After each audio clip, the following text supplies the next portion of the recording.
By George, by Stuart. ഈ അവധിക്കാലം നിങ്ങൾക്ക് വളരെ രസകരമായിരിക്കും. വെറുതെ ചുറ്റിക്കറങ്ങരുത്. Bye bye. സ്റ്റുവേർട്ടിനെ ഇവിടെ വിട്ടിട്ട് പോകുന്ന കാര്യത്തിൽ എനിക്ക് വല്ലാത്ത വിഷമമുണ്ട്. നമുക്ക് തിരിച്ചു പോണോ മാർട്ടിൻ? നമ്മൾ പോയാൽ അവനിവിടെ തനിച്ചാവില്ലേ മാർട്ടിൻ? അവൻ ഇവിടെ വിട്ടിട്ട് പോയാൽ ശരിയാവില്ല. എന്തൊക്കെയായാലും അവൻ എന്റെ അനിയനല്ലേ. അവിടെ ചെന്നാൽ എനിക്ക് ഒരു മനസ്സമാധാനവും കിട്ടില്ല. ഓവർ സെന്റിമെന്റ്സ് കാണിച്ച നിന്നെ ആ കഴുകം വന്ന് തൂക്കിക്കൊണ്ട് പോവും.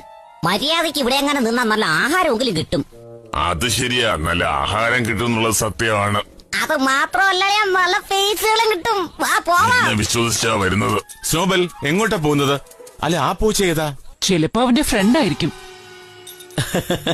നമ്മുടെ കൂടെ ധാരാളം ഫ്രണ്ട്സ് വന്ന് ചേർന്നിരിക്കുകയാണല്ലോ. സാരമില്ല, എല്ലാ ഫ്രണ്ട്സിനെയും ഞാൻ നോക്കിക്കോളാം. നമുക്ക് വീണ്ടും കാണാം. ബൈ. ഓക്കെ കുഞ്ഞുങ്ങളെ, നമുക്ക് നമ്മുടെ ജോലി ആരംഭിക്കാം. നിങ്ങൾ ആർക്കാ ഈ ഡ്രസ് ചേരുന്നതെന്ന് നോക്കി പറഞ്ഞേ.